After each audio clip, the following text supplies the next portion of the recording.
Hi, நான் தான் உங்க மாலா அக்கா பேசுற. இன்னிக்கு நான் ஒரு தரமான கிரைம் ஸ்டோரி கொண்டு வந்து இருக்க. மறக்காம உங்க கிடப்பாறைய கைலா எடுத்து வெசிக்கோங்க. வாங்க கதைகுள்ளா போகலாம்.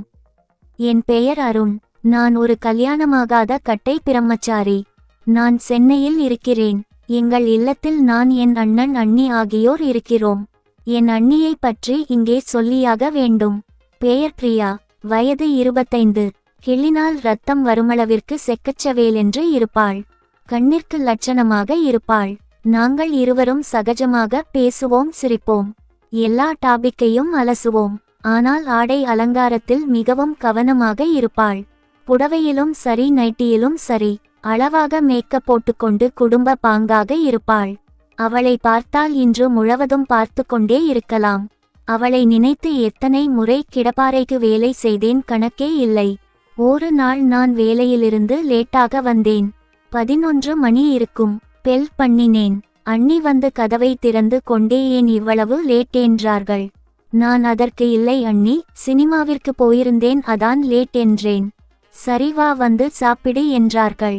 இருவரும் சாப்பிட்டு விட்டு சிறிது நேரம் டிவி பார்க்க சோபாவில் வந்து அமர்ந்தோம். சிறிது நேர மௌனத்திற்கு பிறகு அண்ணி பேச்சை ஆரம்பித்தார்கள். அருண், எந்த சினிமாவிற்கு போனாய் என்றார்கள். நான், உன்னைப்போல் ஒருவன் என்று சொல்லிவிட்டு மெதுவாக அண்ணன் எங்கே அண்ணி என்றேன். அவர் ஆபீஸ் விஷயமாக மும்பைக்கு அவசரமாக கிளம்பி போனார். நீ சினிமாவிற்கு போவதற்கு முன் என்னிடம் ஒரு வார்த்தை சொல்லியிருந்தால் நானும் வந்திருப்பேனே என்றார். அருமையான சான்ஸை மிஸ் பண்ணிட்டியேடா அருண் என்று மனதில் நினைத்து கொண்டே, என்ன அண்ணி, எனக்கு எப்படி தெரியும் அண்ணன் ஊர் செல்வது என்றேன். பிறகு சரி அருண், நாளை நாம் ஏதாவது ஒரு சினிமாவிற்கு போகலாம் என்றாள். மனதிற்குள் பட்டாசுகள் வெடிக்க சரி என்று சந்தோஷத்துடன் சொன்னேன். மறுநாள் விடியும் வரை என் நினைப்பு எல்லாம் அண்ணியின் மேல் தான் இருந்தது. விடிந்ததும் வேகமாக குளித்து முடித்து நண்பனுக்கு போன் செய்து நான் இன்று வேலைக்கு வரவில்லை என்று சொல்லி விட்டு தியேட்டரில் அண்ணியை எப்படி எல்லாம் சம்பவம் செய்யலாம் என்று கற்பனையில் மிதந்தேன். பின்பு காலை டிப்பனை அண்ணியுடன் சேர்ந்து முடித்தேன். சிறிது நேரம் கழித்து, என்ன அண்ணி, போகலாமா? எங்கே? என்ன அண்ணி, நேற்று சொன்னதை மறந்து போயிட்டீங்களா? எனக்கு ஒன்றும் ஞாபகம் இல்லையே. என்ன அண்ணி, நேத்தைக்கு சினிமாவிற்கு போகலாம் என்று சொல்லிடு, இன்றைக்கு ஒன்றும் தெரியாதுன்னு மழுப்பறீங்களே என்றேன். அதற்கு அவள் கலகலவென்று சிரித்துவிட்டு, உன்னை டெஸ்ட் செய்தேன் அருண் என்றாள். எந்த படத்திற்கு போகலாம் என்று வினவினாள். பதிலுக்கு நான், உங்களுக்கு எந்த மாதிரி வேண்டும், ஆக்ஷன் படமா இல்லை ரொமாண்டிக்கா இல்லை சம்பவம் செய்யுற படமா என்றேன். உன்னுடைய இஷ்டம் என்றாள். சரி என்று அவளை ஒரு விஜயும் சங்கவியும் நடித்த சம்பவம் கலந்த ஆக்ஷன் படத்திற்கு அழைத்து சென்றேன். ஒதுக்குப்புறமான இடத்தை தேர்ந்தெடுக்கொண்டு அமர்ந்தோம். படம் தொடங்கி அரை மணி நேரம் சும்மா இருந்தேன். பிறகு ஒரு பாடல் காட்சி வர நான் என் சில்மிஷத்தை தொடங்கினேன். மெதுவாக அவள் கைமேல் என் கையை வைத்தேன். அவள் இன்ட்ரெஸ்டாக பாட்டை ரசித்து கொண்டிருந்தாள். நான் தைரியத்தை வரவழைத்து கொண்டு சம்பத்தை ஆரம்பித்தேன். அதற்கும் ஒன்றும் சொல்லவில்லை. இன்னும் தைரியம் வந்து மெதுவாக கிடப்பாறையை எடுத்தேன். இப்போது லேசாக என்னை கவனித்தால் நான் கையை எடுத்து விட்டேன். பிறகு நான் அண்ணியிடம் இடம் மாறி உட்காரலாம் என்று சொல்லி அவளை என் இடது புறமாக அமர்த்தினேன். ஏனெனில் அவள் கட்டியிருப்பதோ புடவை. நான் எப்படி வலதுபுறத்திலிருந்து சம்பவம் செய்து சுண்ணாம்பு போட முடியும்? ஆகவே அவளை இடது புறத்திற்கு மாற்றி அமர வைத்தேன். சிறிது நேர மௌனம். பிறகு விஜயும் சங்கவியும் குளிக்கப் போகும் காட்சி வரவே என் சம்பவ வேலையை தொடங்கினேன். இப்போது அவள் மெதுவாக அவளின் வலது கையை என் இடது கை மேல் வைத்தாள். அப்படியா சங்கதி, உனக்கும் இதில் இஷ்டம் உள்ளதா என மனதில் நினைத்து கொண்டே மெல்ல என் இடது கையை அவளின் பலூனை அமிதினேன். அவள் வெட்கத்தோடு, என்ன பன்றே, எனக்கு ஒரு மாதிரியாக இருக்கிறது என்று கொஞ்சலாக காதில் கிசுகிசுத்தாள். நான் ஒரு மாதிரின்னா என்ன அண்ணி என்றேன். போடா, எனக்கு வெட்கமா இருக்கு என்றாள். இதற்கிடையில் நான் அவளின் சம்பவம் ஆரம்பித்திருந்தேன். டேய், எங்கே எல்லாம் சுண்ணாம்பு போடாதேடா என்று எழுந்தே விட்டாள். வேறு வழியில்லாமல் நானும் அவளுடன் கிளம்பினேன்.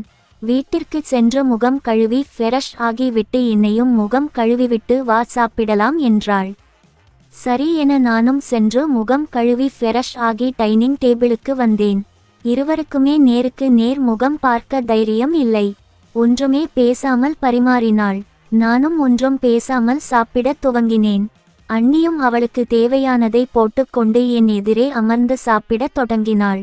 சிறிது நேர மௌனத்திற்கு பிறகு அண்ணி எனக்கு ரசம் விடுங்கள் என்றேன். உடனே எழுந்து என் அருகில் வந்தாள். அவள் எழுந்தபோது பலூன் கீழே விழுந்தது. எனக்கு ஒரே ஆச்சரியம். ஏனெனில் இதுவரை எத்தனையோ முறை பரிமாறியிருக்கிறாள். அப்போதெல்லாம் நழுவாத இது இப்போது மட்டும் நழுவுவதேன் என மனதினுள் கேட்டுக்கொண்டேன். பிறகு முகம் கழுவும் போது கழட்டிய சேஃப்டி பின்னை மீண்டும் போடவில்லை போலும் என நானே எனக்குள் சமாதானம் சொல்லிக்கொண்டேன். ரசம் பரிமாறுவதற்கு என் அருகே வந்தாள். நான் மெல்ல நிமிர்ந்து அவளை பார்த்தேன். அவளும் என்னை பார்த்தாள். நான் அவளை பார்க்க அவள் என்னை பார்க்க இருவர் கண்ணிலும் சம்பவம் செய்ய கொழுந்துவிட்டு எரிந்தது. அவள் என் அருகே வந்தபோது என் தம்பி எனக்கு வேலை இருக்கு என எழுந்துவிட்டான். கொஞ்சம் நேரம் பொறுத்துக்கோடா என அவனை அதட்டிவிட்டு அவ்வளவுதான். அவளால் பொறுக்க முடியவில்லை போலும்.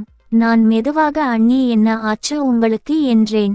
அதற்கு அவள் தொடர்ந்து கொண்டே ஏண்டா தியேட்டர்ல அவ்வளவு சில்மிஷங்களையும் பண்ணிட்டு என்ன ஆச்சுன்னா கேக்கற படவா இன்னிக்கு உனக்கு என்ன தண்டனை கொடுக்க போகிறேன் தெரியுமா என்றாள். நான் உடனே போலியாக ரொம்ப பெரிய தண்டனை எல்லாம் கொடுக்காதீங்க நான் ரொம்ப சின்ன பையன் என்றேன். யாரு நீயா சின்ன பையன் என கேட்டுக்கொண்டே என் கிடப்பறை மேலே கையை வைத்து லபக்கென்று பிடித்து கொண்டு போய் உனக்கு தண்டனையை கொடுக்கிறேன் என்றாள்.